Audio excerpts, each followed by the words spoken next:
Hey there friends, in this video I'm going to show you how you can edit images using Qwen AI. And what I mean by editing is use it to retouch pictures you've already taken.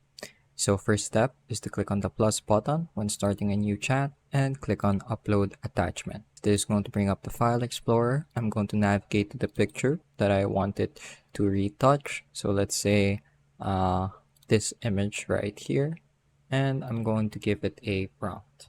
I want you to add color to this black and white image. So I'm going to go ahead and press enter to send the prompt, and I'm going to give it a minute or two to generate a response. As you can see here, it says right here, editing image, and it's done a pretty good job of adding color to the image. We compare it, here's before and here's after. So there are some slight differences, but overall, it's pretty accurate to the original. So that's how you can edit or retouch your images using Qwen. I hope I was able to teach you something new and something useful. And as always, thank you for watching.